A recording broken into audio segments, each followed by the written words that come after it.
everybody. Welcome back to Blue Tinted Glasses. And today I am absolutely delighted to say we are joined by Dr. Andre from Oxford Natural. Mate, how's it going? Good to have you on. Hi, Lox. Yes, I'm loving being on the show. Great to have a chat. We're here to educate. I think we're as a company, we're driving towards health in football. And the more we can educate everyone who watches football to lead a healthier life, that's really what we're interested in doing. And I'm sure we've got some pretty good things to chat about today that I know people always want to know about, specifics to do with injuries. I know we'll be chatting about that today.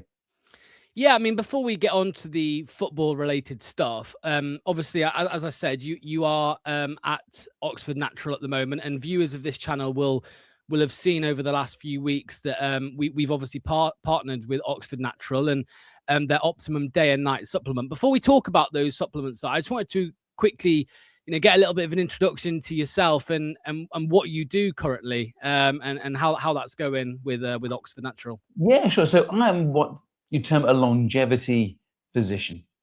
So prevention being better than cure.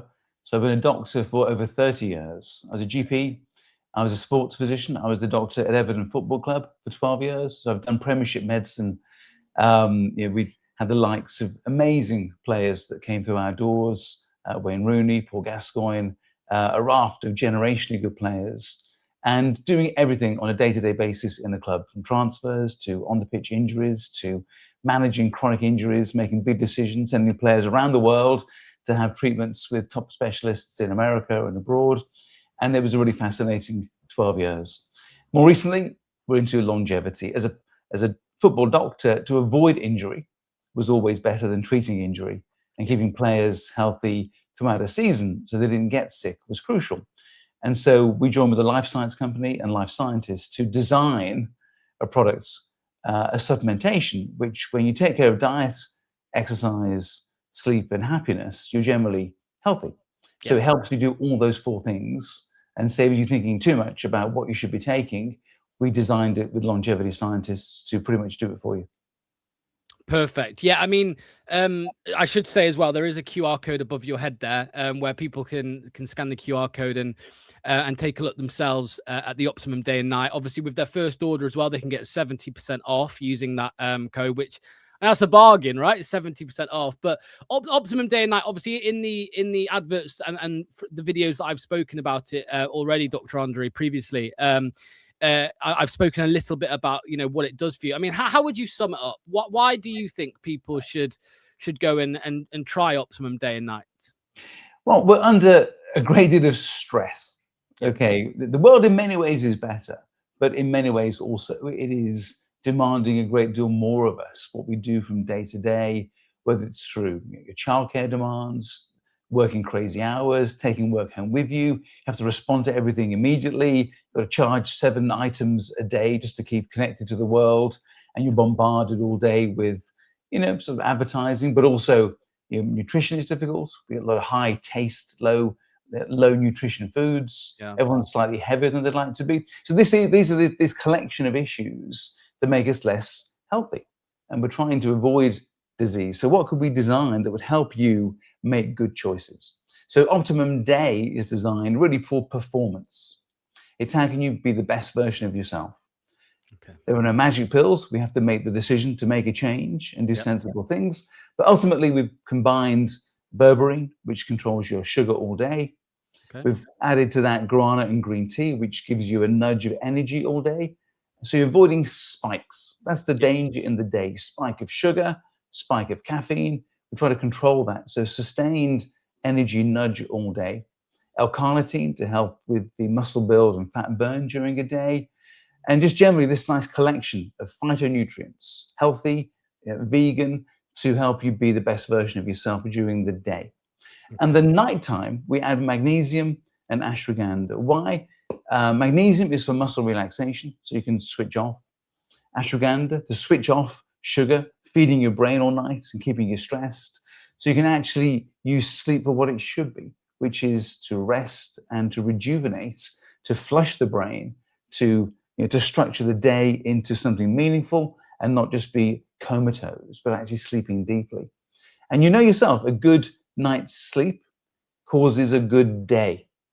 And in the same way, a good day will normally lead to a good night's sleep. So it's a 24-hour stack that we designed with longevity scientists using the finest quality products from Indian farms abroad. We brought that together, we make it in our own factory, so we control the entire process. And we think we've designed a lovely stack that can really help you achieve your next goal. Your job is just to make the decision to make a change, to make gradual change, because change for the body, locks, it takes a while. You can't just recreate yourself as a healthy person in 2 weeks. That would be unrealistic. It takes a while. It takes maybe 3 months. So we say subscribe for 3 months, see the difference. I mean, you yourself would say, what would you like to change in terms of your overall health, focus, energy? Do you see yourself struggling with any of those things? Yeah, I mean, look, I've done a few different things in the past. I mean, most recently in the start of this year, I even tried keto. And what that does is, I mean, it makes your life very difficult, first of all, because, you know, going out for food and things like that and drinks with your friends is very limited. But I think, you know, the best thing really is you shouldn't really look at it as a diet, should you? It's a change of lifestyle. If you really want to change. Otherwise, again, I was on keto for 4 months. I lost a lot of weight. I lost 25 kilos or something like that. But at the end of it, you know, you come off it and you're a bit lost, if you know what I mean. And this is the absolute classic thing, is willpower doesn't really exist. Okay. I mean, I'll be 57 soon. I don't have any willpower. Okay. Yeah. What I have is identity. Okay. So I'm Dr. Andre. I do these things. Yeah. So when I wake up in the morning, I have to create Dr. Andre who does those things. That's who he is. Okay. I've told myself for several years, I do these things. So when you do something like a diet that's quite aggressive and restrictive, you are not really changing your identity. You're just using every bit of willpower you have to survive for a matter of weeks. Yeah. So when that finishes, you are the same person. You're just Locks who did something crazy for a few weeks. Yeah. And therefore, when it ended, you were the same Locks you were before. Eating pizza. Honestly, different if you said, right, I'm Locks. I eat carbs, you know, 1 day a week. Yeah. And that's what I'm going to be. For the next, I'm going to tell everybody, hello, I'm Locks. I eat carbs 1 day a week. It'd be weird, okay? But the more you do it, that's who you become. So there's no end to it. There's no, what do I do when I stop doing that? I don't stop doing it because that's who I am. So this is it's what we say, you need some levers to help you with that. So we say, make a decision. I'm going to optimize myself over a period of, say, 6 months. What will I do in that? I'm going to make some sensible choices in terms of eating foods which are more whole foods than takeaway foods. I'm going to move a bit more. I'm going to go to bed an hour earlier. An hour of sleep before midnight is worth 2 after midnight. Okay. Just think about that. Okay. So little changes in your diet, exercise, sleep. We've done it there. Just a few things. You can do those things. Yeah. Easy. Okay. So we're going to help you with that because our supplementation means you'll have less craving. You'll sleep a bit deeper. You'll have more energy to be motivated to do things. So it's like we're going to help you with your new identity. But I just want you to make that decision yourself that I'm going to make a change to optimize for the next 6 months. I'm going to help you with that. So that's really where the idea comes from. Yeah, I think as well, like, I mean, one of my favorite sayings is the best diet is the one you stick to, of course, because, you know, different things work for different people. But of course, these supplements will go a long way, I think, in helping people. I mean, I've ordered some, so I look forward in a couple months, in a few months, to actually report back to you and let you know how I've got on. And of course, I'll update the viewers of this channel. But as you said, you know, it's not some magical drug or something like that, right? You have to put the work in as well. But these do help you along the way, of course. And there's been some great results, right? Don Robbie, of course. Michael Owen I've seen as well, and not just the celebrities. There's been obviously other people, just normal people who this has done wonders for. That's right, yeah. And again, and that was the key. If you like, the taking of the supplement was fantastic, but the idea of we got into their heads. Yes. Okay, that's what makes the biggest difference. Can we make a brain change, not just a selection of pill change? I think that is the combination. So I sat down with Don Robbie. He would mind me saying his identity was big, heavy Don Robbie. Yeah. Big guy. Okay. Okay, great. But I said, well, do you have to be that? Could we maybe not be that and maybe live another 10 years? That might be a good idea. Yeah. And to his credit, that's what made the change. The supplementation really helped him, because then he took this one in the day and that one and that. This was his new routine. I'm making this change. And then suddenly, after 3-4 months, he couldn't really go back to the old way. Again, and as I said to him, and he always quotes it, 80-20. Live an 80-20 life. Okay? You don't have to be good every day. I'm not good every day. Some days are wobbly. Some days I'm honest. But 80-20 life is the way. And we can normally do that. Most people are doing the opposite.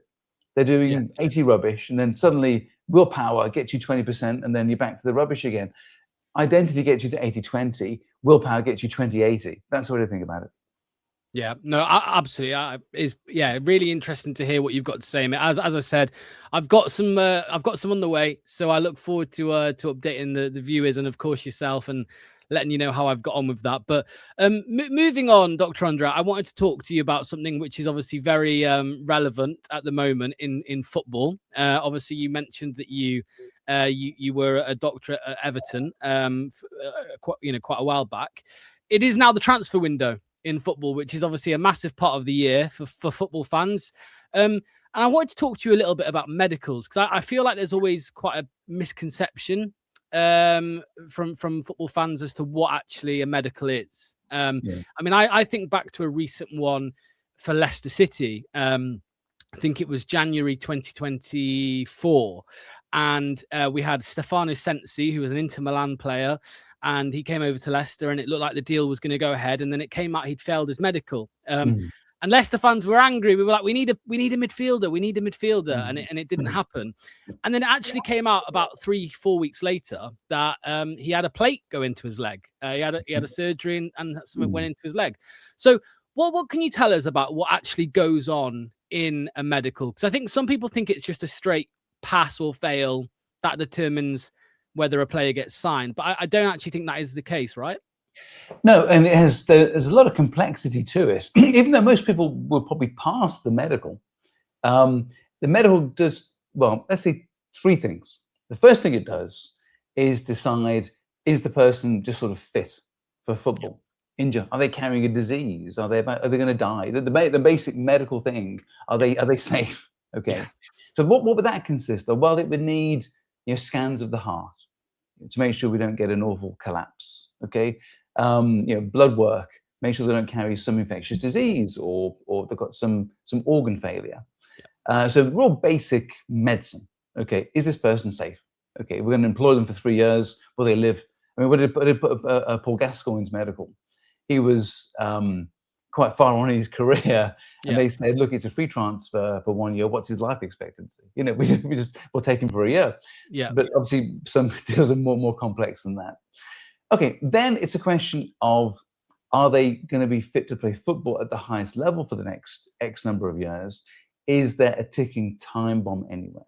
Okay, is there something which is being covered, just about to go, withered to the point of wear and tear, where we can't see how that's going to be of any use to us? Okay. And they may be playing a lot of games, but then scanning of the joints, functional testing of their abilities, are we seeing a decline that means they won't even last the contract? Okay, but let's say you pass those 2 things: you're fit and healthy, your joints seem to be in good nick, we can see you've played for a while.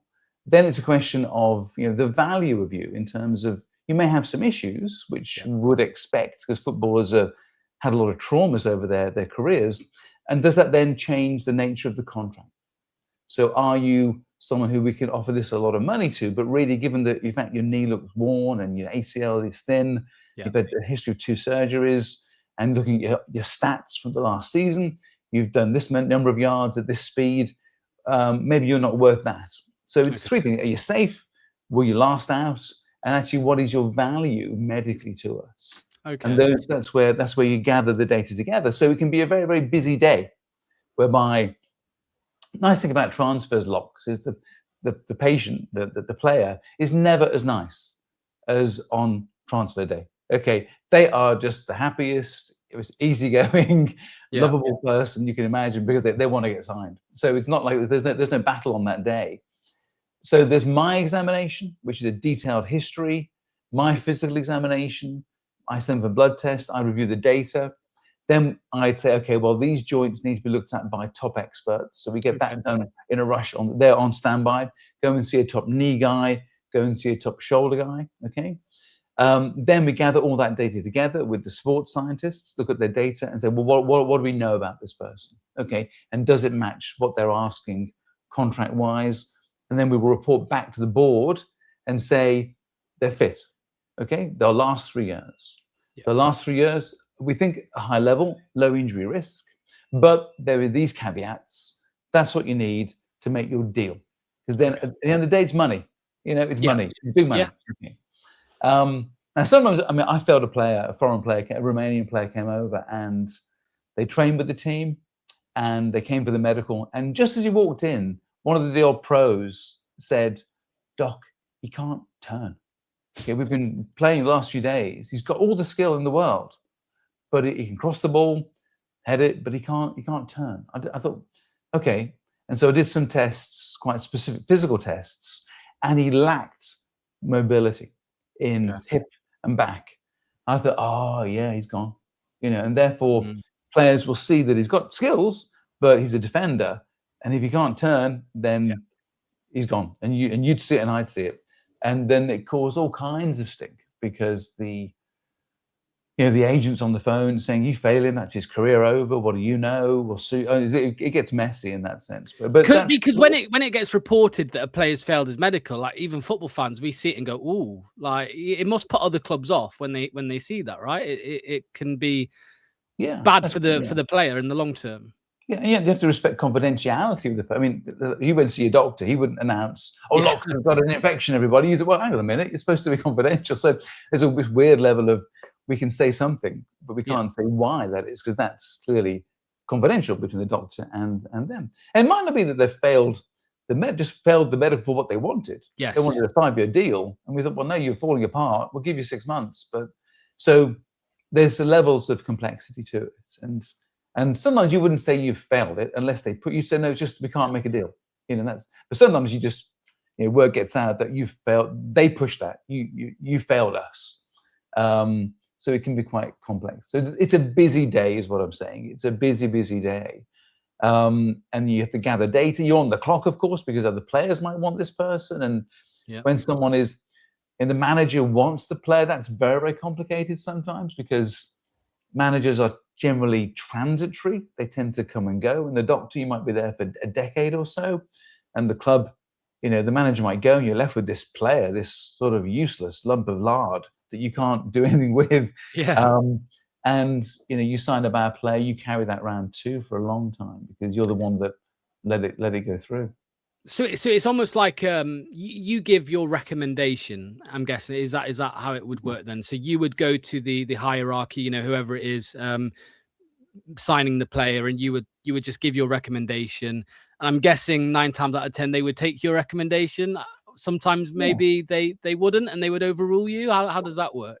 I worked very closely with another experienced doctor when I was at Everton, and Everton's a very, very good club for that. I mean, it's very respectful of the professional. So I don't say that's always the case. I think sometimes fame and media override that, and that happens sometimes.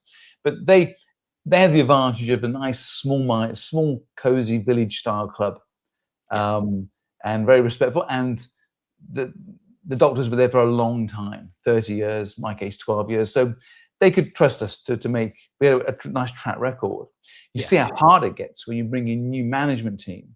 And they bring new doctors and then new sports scientists, and suddenly you see how it gets messy very quickly over a couple of years, and suddenly the team has a bunch of players that nobody signed, and no one knows who they are or how they got to be there. But generally, I mean, it's not my money, I just give the information. This is your risk. The club then has to go and get the player insured. Okay, so. And if the insurer says, well, what does a scan show? We're not going to insure the player. Doesn't matter what I think or what the club thinks. There's no insurance, there's no deal. Okay, no one's doing anything without insurance. So that's another level too. So just quickly, I mean, I was going to say you could have just imagine two identical players. One of them is signing as a free agent for 2 years. The other is a £20 million player on 4 years. The chances are that, and they had the same injury record, all of that. The free agent on 2 years is more likely to go ahead because there's less risk to the club financially. Is that? You make the exact right point. Every player is a risk. Yeah. Okay. Every player is potentially amazing. Okay. Few are. Okay. So every player is a control risk. You're absolutely right. And there is no zero, even with a free transfer, with no money, for free, to play for free. There's still a risk because if they get injured, we have to look after them and pay money for surgery. So there's no zero risk player. And the higher the transfer fee, then clearly the bigger the stakes are there. A bit of a random question I had, and this is just out there, just one that came to my mind. As a club doctor, obviously we spoke about medicals and things like that, but what happens if there's a player at the club who is just ill, like they've got a cold or something like that? Do they come to you, or do they have their own private doctor? I mean, they're welcome to see other people, but the general gist of this is that we look after everything. Right. Okay. So that's your job. Is anything medical goes through you. It's very rare that they would say, "I'm not playing today. I've got a fever." The way you could do with most people watching, their employers. Yeah. They don't normally have their own medical centres. Yeah. Basically, the GP. It doesn't work that way in football. You really have to go through the club doctor to be declared not playing. And it's weird. Football club is like any other place you've ever worked in. There are people that want to be there and people who don't want to be there. People that want to play, that don't want to play. Because for them, play is work. It's not necessarily play.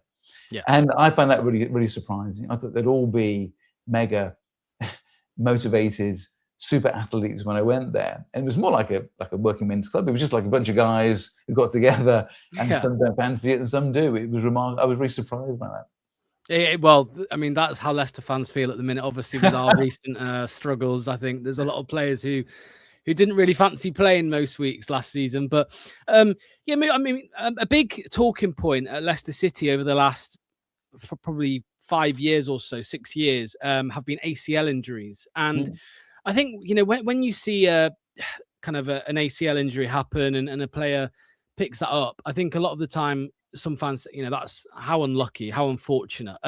But there was a period of time at Leicester, Dr. Andrew, where there was, I think, 4 or 5 players that all picked up ACL injuries in the space of probably 18 months.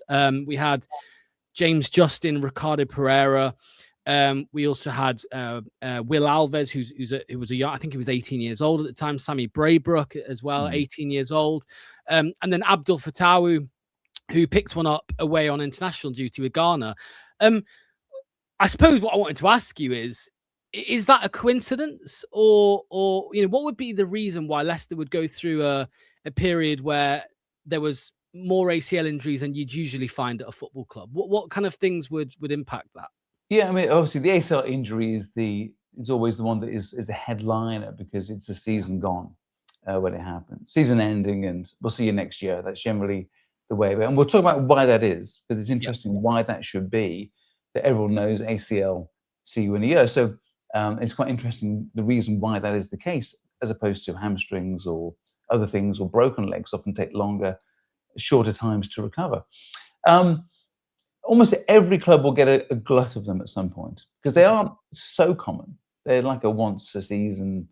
You might get 2 in a season. So when you get 3 or 4, it always leads to this question: what's going on? There must be a reason for it. Yeah. We only really, when I think in the United States, when they went from normal pitches to AstroTurfs, and they really found there was some massive issue where suddenly there were hundreds of these things happening. There was an obvious cause. So I would say that it's too complicated to know what's happening. You just will get a bunch of them sometimes, just from the statistical. That is to be expected, that you won't get just 1 a year. That's not how statistics work. You'll get a bunch and then none. Yeah. But it will seem like so many in one space of time. Now, So I think it's just unfortunate that you got a bunch in a space of time. I can't really say that we know, because if I try to do things to you to make you tear your ACL, what would I do? Okay, I would. I could literally in 10 years I could stress you, push you, twist you, make you run here, there, and it wouldn't. Your ACL wouldn't go. Yeah. So it's now there's no doubt that probably there are subtle factors that might increase the potential for that to happen. So obviously playing players through fatigue is a big thing. So when do these cruciate injuries normally occur? I think maybe statistically it's when you are fatigued. Okay, because the system is that the ligament is like a smoke alarm. It's not actually very strong. Okay, it's very clever in the way it sits and how it prevents excessive movement, but it really is a very sensitive smoke alarm that tells the body too much stretch. Okay, that's what it tells it, too much stretch. And then the nervous system takes that signal and the muscles do all the work to keep the knee safe. And it's highly complicated. The ligament itself is so weak, it snaps easy. Everyone's cruciate could snap easily. Okay, it's not very that strong. It's the combination that it sends the signal and the muscles then do all their clever jiggery pokery. So when you're fatigued, then if the muscle signals are not quite there, you're more vulnerable and therefore you're more chance of being. And that happens through fatigue, through age, through micro injuries to the tendon, maybe to the ligament happened maybe years before. So it's a rich mixture of things that happen. So it's always the question, why have we got so many? We rarely find the answer. And often just doing the same things next year, it doesn't happen as much. But worth knowing what the cruciate ligament injury is, just very quickly. I always find this is a big gap in people's knowledge. Yes. So basically, the cruciate ligament is designed, so ACL, anterior, means it goes towards the front. Okay. Cruciate means cross, crucifix, crucify, cross. Ligament means a piece of fibrous tissue that joins a bone to a bone. That's what a ligament is. Okay. So anterior cruciate. There's a posterior cruciate ligament that makes the cross, but we rarely hear about that. It's injured less frequently. So they're designed to form this cross. That means you can't slip. So basically, your shin bone and your thigh bone, they don't slide over each other. Okay. They are always held taut, and it's inside the joint that way. This sort of crisscross inside the joint. Now, when you are slowing down, bending, twisting, and the foot's stuck, you can stretch the ligament. It will say there's a problem, but the muscles can't save it. So therefore, it turns and you rip it off. And if it tears completely, okay, it's not actually that painful, okay, because a complete tear, all the nerves are gone straight away. Not actually that painful. You just feel it go. Your leg is like jelly. Now, how do we repair it? Okay, well, it's gone, so you can't put the ends back together. The ends will never find each other, so you need surgery. So how do you operate on it? Okay, you can't. The ligament's so big, there's no other ligament you can get from anywhere. So you take a piece of tendon from somewhere that you can maybe get away with losing it, hamstring or below your kneecap. You've got more tendon than you need there, so we'll nick a piece of that. So a tendon is put into where the ligament was, and you screw it either end, and there's your new cruciate ligament. It's a piece of shiny tendon. But tendon is not ligament. Ligament is fibrous tissue, joined bone to bone.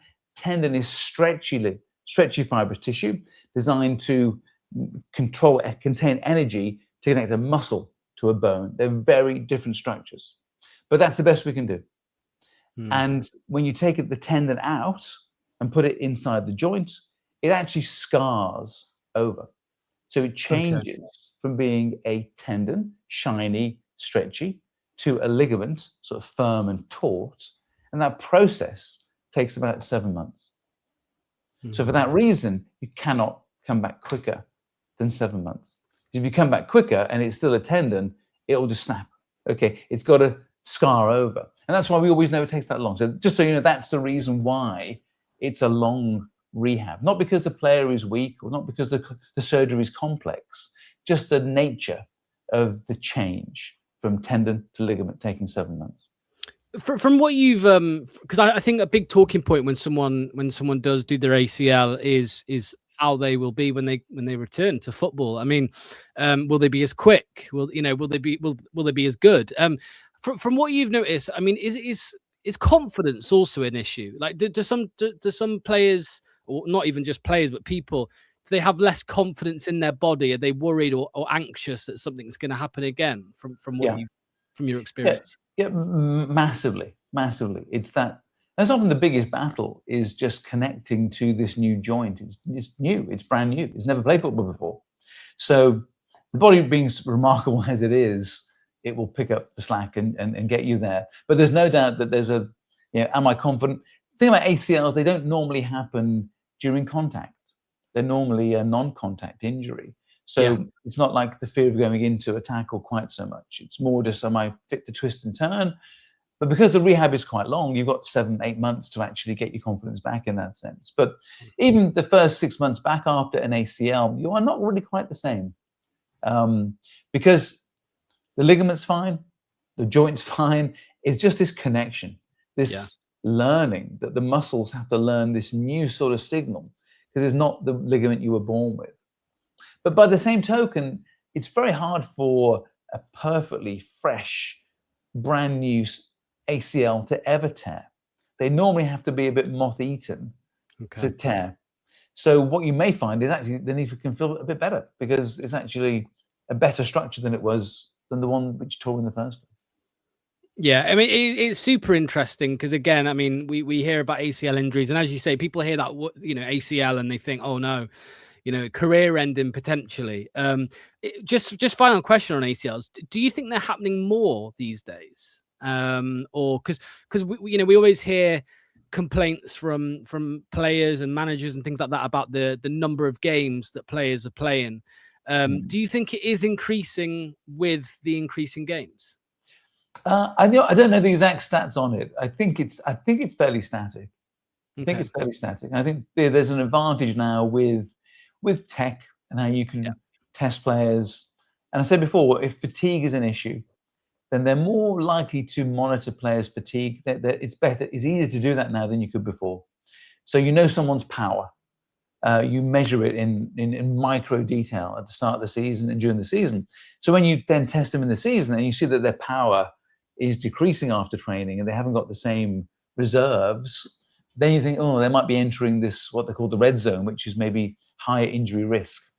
The hardest thing, of course, is managing that, because if the manager wants the player, and you say, you know what, he's slightly on the orange to red zone, they're like, what are you talking about? I need him. We need him in this game, for God's sake. That's what we're here for.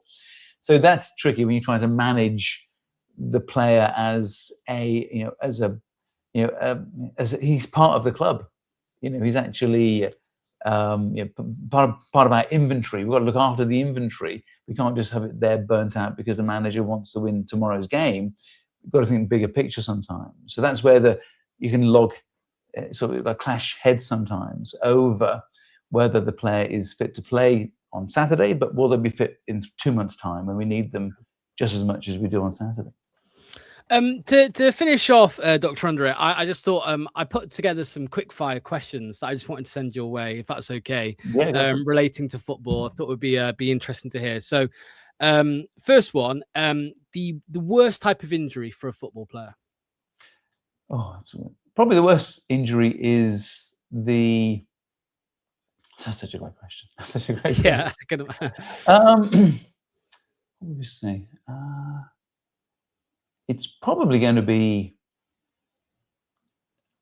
probably arthritis. Probably. Okay. Probably is the worst thing. So premature degeneration of the cartilage of the knee is probably the hardest thing to get over. So that's when the surface of the bones of your knee, of the shin and the thigh bone, when that shiny coating is gone, because that leads to bone-on-bone contact, which leads to bone overgrowth, and then the joint will change and become fused or lose its mobility. And that's probably the hardest thing to repair, because to put new cartilage on we're still not very good at that. And when you put new cartilage, it's very frail. That's why we see players sometimes gone for a year or two. They've not had a major trauma, but the cartilage just wore away, and we just can't rebuild it. There's no operation for it. You stem cell, you grow it. So it tends to be yeah, where you lose the articular cartilage. That is the gold of the joint, the absolute gold of the joint. So it's those things. They're not injuries you'd really hear about quite so much as headliners. They're just one day you look at the surface of the knee and it's just like crazy paving, and it's all flaking off, and you go, oh, that's it. Yeah, that's going to be a nightmare. So these sort of chondral injuries, as they're called.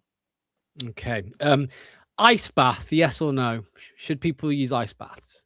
So yes, if you are looking to, from a longevity point of view, for de-inflammation, you'd use that straight after you train. If you want to de-inflame, if you want maximum build, muscle build, you wouldn't do it straight after you train, because it can inhibit some of the inflammation that triggers muscle growth. So that's how I put that one. Okay. Most impressive athlete that you've worked with? Probably If someone you like. can say. Oh yeah. No, I think someone like Mikel Arteta would be a good example of very intelligent, physically aware. You took great care of themselves.